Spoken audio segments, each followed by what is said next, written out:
we want to show people the best version of that thing that exists. If a better version exists, why the fuck are we showing it to people? So we need to be the absolute best, and it can cost a lot of money, and that's why, like a lot of, I think a lot of link builders make their money by selling to other SEOs. People doing affiliate sites and selling, 10 guest posts or whatever. Most of our money comes from actual businesses who they really want to, like, I guess a lot of people call it content marketing, but it's just fucking link building, but to something that you make. So the ideation process and the prospecting process are the most important parts for us. Outreach is just, something that needs to be done to get it in front of the right people. Welcome to Show Me the Nuggets, where each week Joe chats with world-class entrepreneurs to find out the key principles, strategies, and processes that lie behind their outstanding achievements. Now, your host, the no bullshit serial entrepreneur, Joe Troyer. Hey everybody, it's Joe Troyer here from Show Me the Nuggets, and I have a very fascinating entrepreneur with us today. His name is Dan Ray, and we'll be bringing on Dan in just a few minutes. So Dan runs Ray Digital Marketing, a white hat link building company that typically works with a handful of clients at a time, and he also runs a blog, danray.me, where he writes about marketing campaigns and his success and wins and failures as well. Super excited to bring on Dan, as he's a fellow SEO and entrepreneur, but I love his approach to how he's productized his business as well. So I'm super excited to pick his brain today. So Dan, man, without further ado, welcome to the show. What's up? Good to be here. Awesome, brother. So you're in the UK, right? I am indeed. Place called Leeds, Northern England. Okay. Good stuff, man. So I'm really curious, before we get into the weeds of SEO, how did you get started in your digital marketing journey? So, I mean, it's all, when you ask people this, it's mostly an accident, right? And mine's no different. Yeah. Like, I was a student, and I was a student, and I wanted to write articles, and I'd write an article, someone would give me £30 for it. And at the time, that's really good money because you're a student, right? So I'm writing a couple of articles a week, and somebody says to me once, can you SEO optimize your article? And I'm like, no idea what this is. Like, I'm allowed to swear? Yeah, for sure. Yeah. So I'm like, what the fuck is SEO? I've absolutely no idea. But I say, yeah, I'll do it anyway because the price is double. So I'm like, yeah, I'll do it. And then I Googled it and tried to figure out what to do. And the whole reason I'm here is Pat Flynn. Pat Flynn used to have an article called The Backlink Strategy That Worked. That was from an old Warrior Forum thread. Wow. And here we are. That's awesome. Tell us a little bit more about that. How did you stumble across the thread? What did that mean? Unpack that a little bit more, if you will. Well, I Googled how to SEO, like most people probably do, right? Saw Pat Flynn there, because at the time he was doing a live thing where he was trying to grow it was an affiliate site in architecture or something. So I was just following that live, doing it. And that's awesome. I was like, this is actually really fucking easy. Like, so then I was speaking to I probably shouldn't mention his name. There's another guy who's like quite well known, and we met each other on a forum, like a bodybuilding forum type thing. And yeah, you know the type of forum I'm talking about. There was so we started a couple of sites together, and then we eventually sold it, and we were like, why don't we just do this for other people? Because we were making decent money at this point, selling like info products and all that. So we went, well, why don't we just do this for other people? I walked around my local town with a digital camera. This is when it wasn't on your phone, right? So I had an actual digital camera. Just took pictures of every single business that had like a phone number and a web address. And just like, I went home, called them all, made about 35 calls, made £5,000 on the first day. And then I was like, you've arrived. Like, you never have to worry about money again because it's this easy to get it. That's awesome, man. So funny how we all end up in pure accident in this space. The tales are pretty hilarious. I think I should take all the clips of all the crazy tales and put them into a story, like a timeline video of just everybody's crazy stories, and then figure out how they mesh and interact, right? Yeah, like make a web of like who did it, who did what method and stuff like that.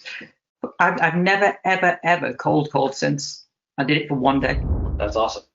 So tell us now, you told us a little bit about your backstory, Dan. What are you up to these days? What are your focuses? What do you do?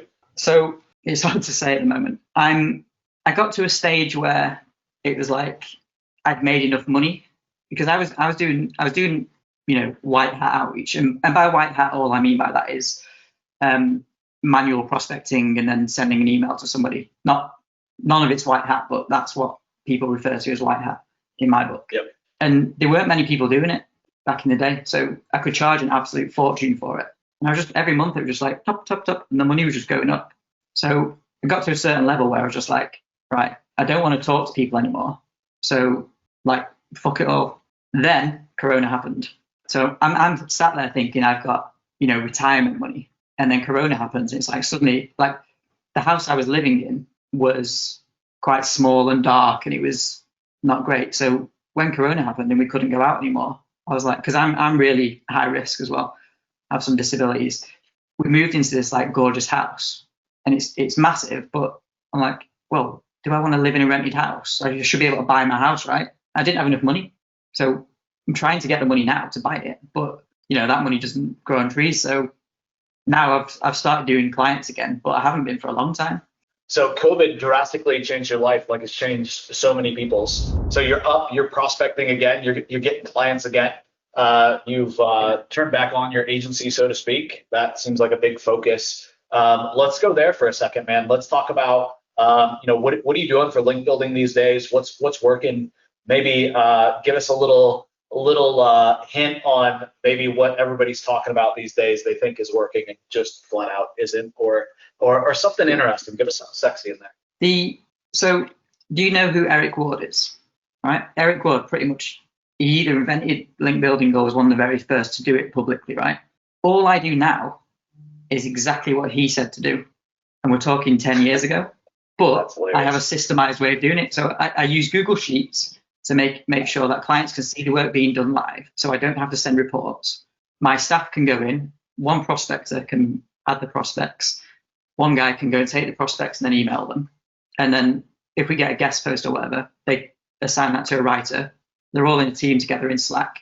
And I honestly believe when people come to me and say, I can't get links, I don't understand what they mean, because it's really easy, but just really repetitive. Yeah. One of the easiest things in the world. You put something cool in front of people who might be interested in it. That's awesome. So I mean, the thing that we do that probably sets us apart from most people, our emails that we send are completely unique. So we send much less. We're sending about 30 emails a day. We research the person. We do a lot in terms of the prospecting. So our prospectors are probably more important than our outreach people. But we're making sure we know about the person. We can make an individual connection with them, because so many people doing outreach now, right? But they're sending 10,000 emails a day. And while it might work in terms of numbers, I'd rather send those 10,000 over 10 years and get way more links. We tend to get, for every 3 emails sent, we get 1 link. And that's 3 links just through purely unique outreach. And I've never seen another person that wasn't trained by us who can do those numbers. That's awesome. Are you doing sponsored links? Are you paying for it? Is it just reliant on your content? What's kind of your point of view and how you handle, outreach and white hat link building? There's all kinds of versions of that, so to speak, and definitions to people. I'm curious, what you think there. So we will pay for links if the client specifically asks us to, and they do sometimes. They're just like, get us, 25 links as quickly as possible. Here's the budget. But the way we prefer to do, the way where I think we stand out, because they can go get that somewhere else for cheaper, because that's really easy link building, right? You send 1,000 emails and you say, and you get so many back that say the price is $25, $50, whatever. And you just pick the best 10, and there's your 10 links for the month. You can do it in a couple of days. I think there's really something to be said. You can be proud of each link you get. Like if you come up with an idea and you've gone from the beginning of, these are the ideas that are going to attract people to our content. People really like this. And then you go out and show it to people manually, and they say, yeah, that's really fucking cool, we'll link to it. To me, that's what sets our service apart, and that's why we can charge way more than other people. Gotcha. Yep. So you're really coming up with linkable assets or some type of strategy to get the links inbound versus kind of the run-in-your-mill content, churn and burn, kind of pay for the link type of strategy. Yeah, exactly. We're looking for we want to show people the best version of that thing that exists. If a better version exists, why the fuck are we showing it to people? Yep. So we need to be the absolute best. And it can cost a lot of money. And that's why, I think a lot of link builders make their money by selling to other SEOs. people doing affiliate sites and selling, 10 guest posts or whatever. Most of our money comes from actual businesses who they really want to, like, I guess a lot of people call it content marketing, but it's just fucking link building, but to something that you make. So the ideation process and the prospecting process are the most important parts for us. Outreach is just, something that needs to be done to get it in front of the right people. Yeah, that makes perfect sense. Obviously, I mean, there really is no big difference between content creation and link building besides just where you focus your time and efforts. So many people do content marketing, but then they never actually market the content, right? They never outreach to get links to it, so that it doesn't really matter. Well, so like a really cool way to, find clients, go and find people who, like people have done the skyscraper technique because they've seen it like on Brian Dean's blog or whatever. So many people have tried it and then not built links to it because the skyscraper method doesn't work that well because it includes the outreach part. But if you go to people who haven't linked to the competing article or whatever, like you've got a really good piece of content that's ripe for links that you can go and get fresh prospects to. And that's like, if you can do that for 3 or 4 months, that's like 20 grand. And people just don't do that. If you go find abandoned skyscrapers and build links to them. Yeah, go find people that have already done 90% of the heavy lifting and help them get to the finish line, basically. Yeah, love it. Easy peasy stuff. So when my team was researching you, Dan, before the interview, they found some interesting things. Not really. They found that minimalism. They found that you're really big on minimalism, right? And kind of is a big core concept for you. It seems like for your business, for your personal life, your trainings, your teaching, kind of everything from start to finish. Can you give us a glimpse of how that looks in practice for you? What does minimalism mean to you? I mean, for the whole of lockdown, we're talking, we've been 6 months now, 5.5 months, 6 months. I've not left the house since February, basically. And I have one rucksack of clothes. We're not talking a big rucksack. We're talking can fit on a plane in hand luggage. That's all I've had for the whole of lockdown. Wow. So that's, some would say, like, I do want more things than that, but that's how I've been able to survive. And to me, that's minimalism to an extreme degree, because you should have shit that you like, right? If you really like something, I don't care about having loads of stuff if you really like that stuff. But in terms of a business perspective, it's essentially cutting the fat, right? If you have stuff that you don't need in your processes, just cut it the fuck out, man. Like, we have all these people. One of the hardest parts of link building is metrics, meeting the metrics of what your clients want. So I say to my clients, we don't do metrics because it removes the part where you have to go and find metrics. But it's also like a core philosophy thing in terms of, like, I don't believe in metrics that much, because I'd rather go and get a link that was perfectly relevant than one that had better metrics. And if it has shit metrics, who's to say that in a couple of years your link doesn't grow with that site?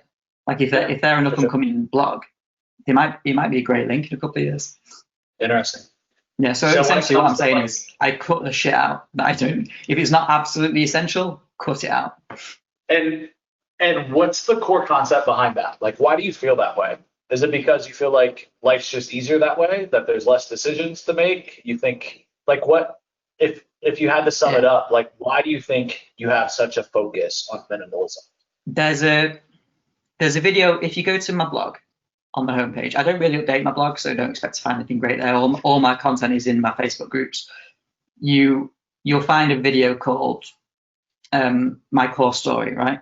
And this is like a part of a whole methodology to get over your own ego, right? And I'll run you through it briefly, but there's the long version is a YouTube video on my blog homepage. I have chronic kidney disease and also what's called brittle diabetes. The issue you have with these two things is when you treat one, it fucks the other one. So I have to choose how I'm ill each time, right? And every couple of years, maybe every 2 years, almost on the button. I'm a bit over that now, so I'm probably due one. My kidneys just fail. Overnight, they just stop working, right? And I spend 30 days in hospital-ish, maybe more, maybe a bit less. Essentially, for a couple of months, I don't feel like working. I can't do anything. So what my goal was I that day when I told you I made $5,000 on the first day, right? A couple of months later, I get admitted to hospital and I'm in for 5 weeks. Guess what happens to those clients? See ya. So I'm just like, right, come back out, fighting fit again, built up a new stable of clients. Then it happened again. So I'm like, what the fuck do I do? Like, I need a proper solution for this shit. So that's how things were born. I was like, I need a business where I can disappear for a long period of time and the clients don't just leave. So that's how we've ended up here, really. Like, to systemize to systemize the processes, it requires a minimalist mindset, because I want people who've never done SEO before to be able to build links to my standard by following my set of instructions. So you have to cut all the fat just so they can understand it. That makes perfect sense. Is that why you started transitioning, Dan, to more of a info marketer kind of business model as well, because of your health issues? And I mean, it would seem like that would make sense, right? Like, well, I mean, 20, focus on what's working. Bad clients, whatever. Well, that's somewhat. Essentially, what I thought was, if I sell something that's a couple of £100, I don't give a fuck if I have to refund it. But if a client leaves me, I'm a little bit gutted. And then I was like, this is going to sound so fucking arrogant. I was in other Facebook groups and I thought they were shit. I was like, what? Because my philosophy with Facebook group was say something, then do a live video of me doing that thing. So everything that you ever hear me say, you can watch me doing it live because the videos are all there. So nobody can ever say that's shit or that doesn't work because I did it in front of you. And like, I don't mind failing in front of you because I learned that it doesn't work as well then. So the idea was, I thought I could do it better than other people. That's why I started. And then it's just a little bit of greed, like, I can make a lot of money doing it. I'm a marketer at the end of the day. That's interesting, man. Dan, tell us, why did you decide to focus only on link building, right? You could have focused on page, you could have focused on other parts of SEO or other parts of marketing. You could have kept writing content, right? I'm curious, why did you stick in that one lane? It's the easiest to systemize. It's the part that I was always the best at, and it was the easiest part to systemize. If you have to tell somebody in a set of instructions, say for example, I hire a new Filipino person who is really willing to work, they're hungry and they're cheap, and I tell them make an assessment on something, they can't really do that. So you have to have a clear set of things, a clear set of criteria that they can follow. Does it have this? Yes or no? Does it have this? Yes or no? And it's much harder to do that with things like on page. It's easier now with with tools like Quora and Surfer and Pop and things like that. But back in the day, you couldn't do that. So that was a simple choice. I could do it the best. I could teach it the best. That's awesome. Yeah, that makes perfect sense. So right now it's all about content, good content or linkable assets, as people say. So when a client hires you, is that kind of a prerequisite that they have to have good content, or you create that for them? Or no, we can help us understand where's the start, where's the finish.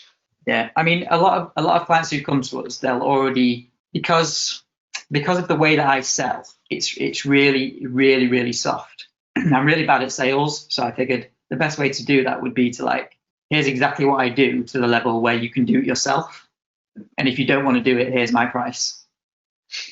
That's the only way I sell. So I send traffic to that page, and they either like what they read or they don't. Gotcha. So clients generally, they already know what they're going to get when they hire us. But there are cases where people will be like, oh, we're really interested in your process, but we haven't got content. And obviously I'll help them. Gotcha. How do you make really good, attractive, appealing content for unattractive, unappealing verticals or niches? Can you maybe give us some outside the box examples? Because I know that there's a person on the other end of this going, yeah, but I have a client that they do underwater basket weaving, or I have a client and they're a divorce lawyer. Who's going to link to them? Or I have a client that literally sucks the shit out of porta potties. How do I, right? What's, I'm trying to think of something crazy. That's all that I could come up with. But can you give us some outside the box examples or ways that you can create linkable assets when maybe the topic just isn't that great? Yeah, well, sometimes it's not about your asset. Your asset can be money. Your asset can be, your own personality. Like, if someone, to be honest, sucking shit out of porta potties would be really easy link building. Like, how many people would want to interview that person, right? It's really easy to do. So I'll give you an example that's probably the hardest one we've ever done, because it's just really fucking boring, right? There's a part of the arm of every sofa, and there's a company in England that makes that part. How the fuck do you get links to that, right? So what we did, we called every single elderly care home, and we said, have you got any broken sofas? We'll fix them for you. So we used their knowledge and expertise to fix the sofa that cost them barely anything. And then obviously the nursing home's willing to link to that. Newspapers are willing to link to that. Or every single mummy or daddy blog in the world is willing to link to that, because it's a feel-good story. It's wholesome. They don't know that there's like some snaky fucking marketing behind the idea, but what they see is the good that's been done.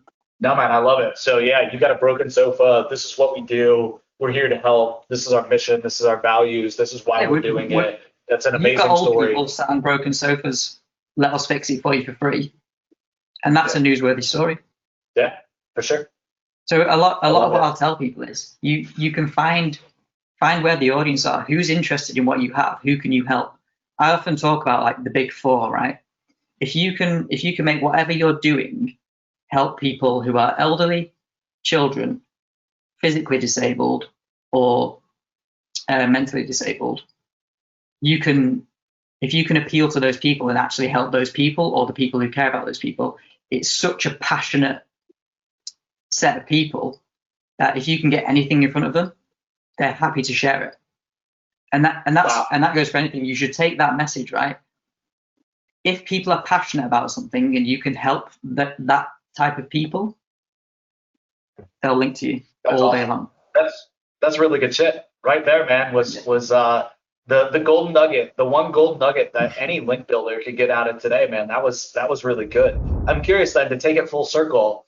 Let's use that example. How do you then outreach to, let's say, a mommy blog, which you said, and get them involved in the story to get a link? How would you pitch that? What would your pitch look like?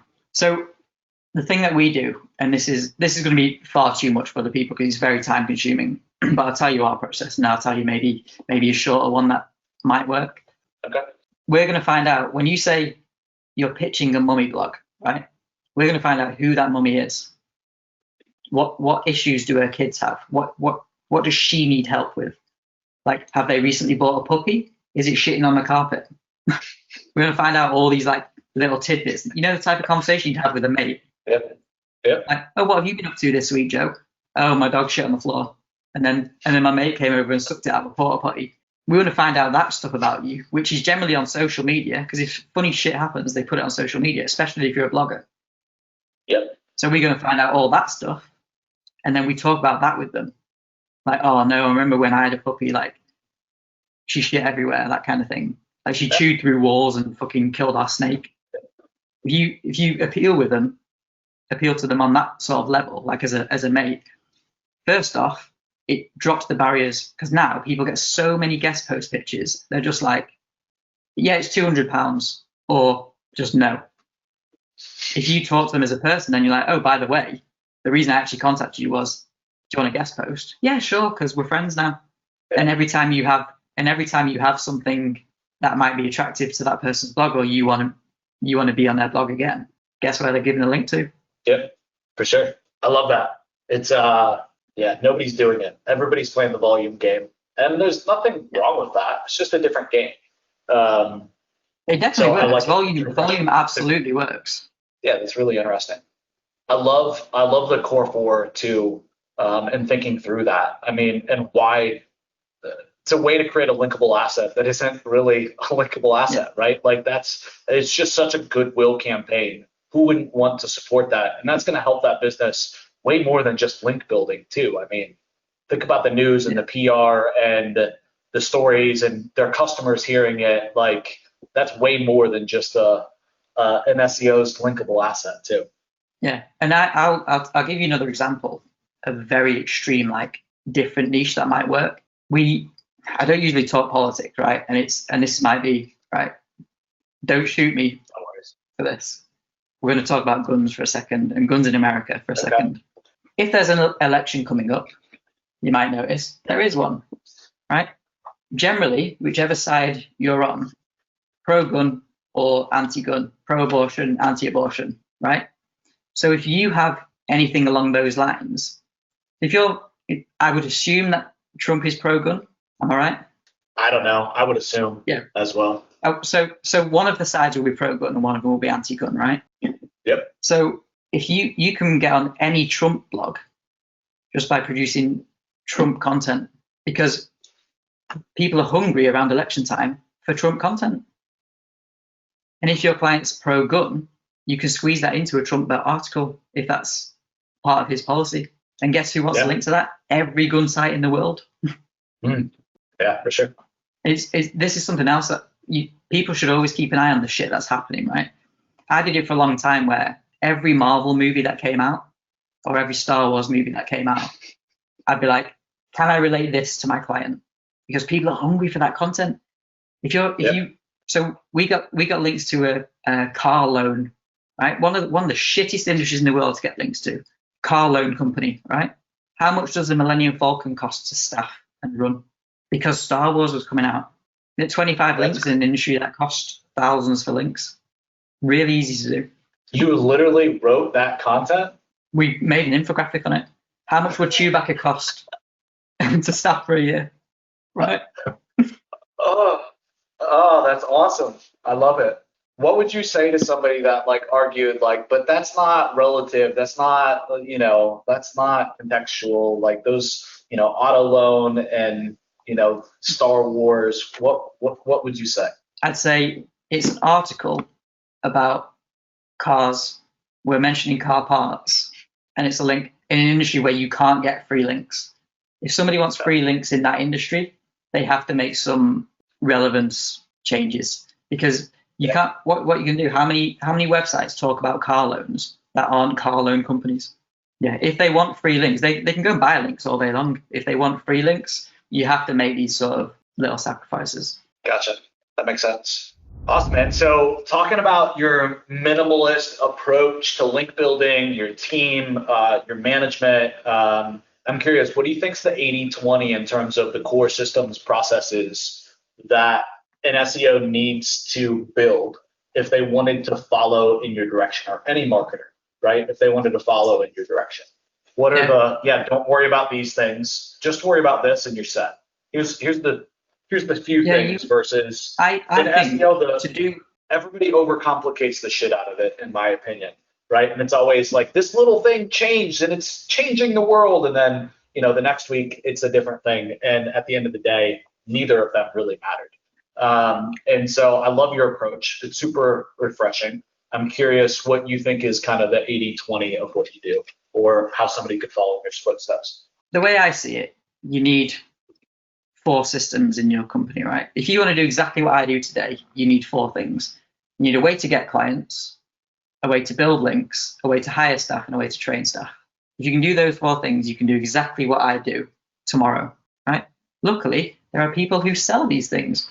I don't know where you could get them, but in terms of the 80-20, to be a bit more serious, prospecting, people do not spend enough time prospecting.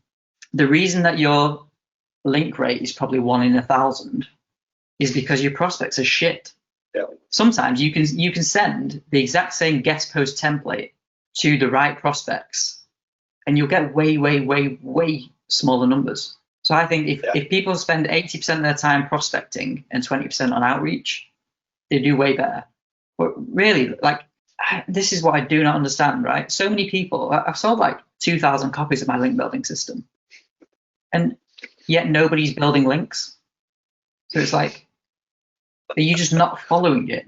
The biggest issue, I think, is people don't do the absolute basics.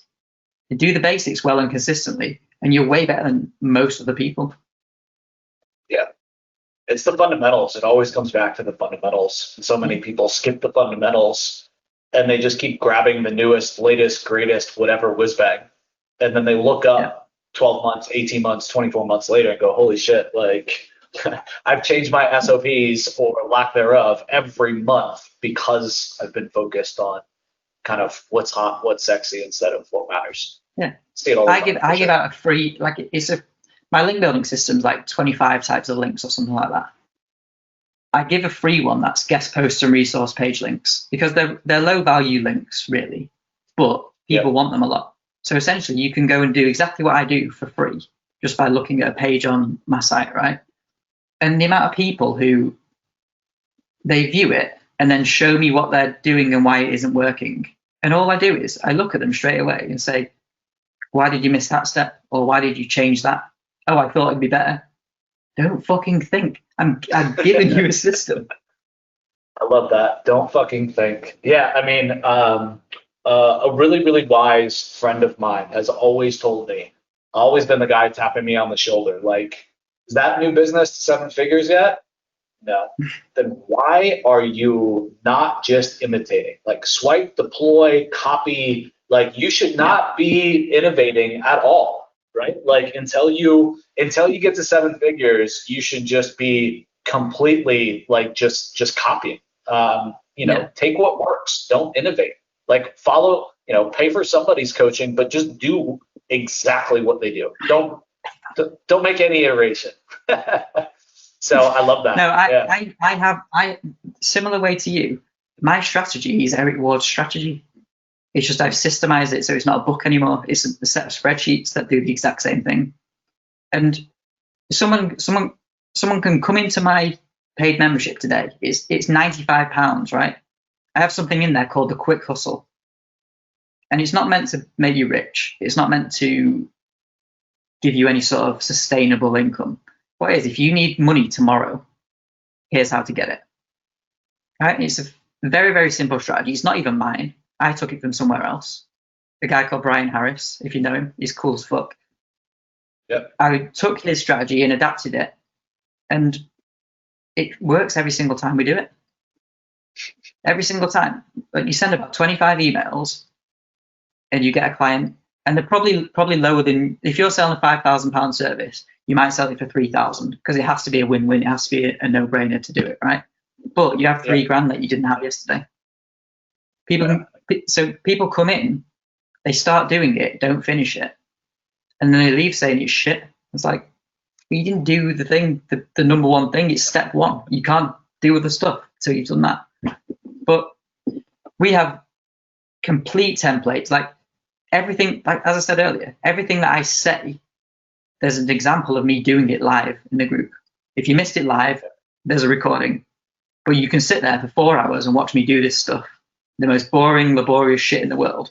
But people pay me money.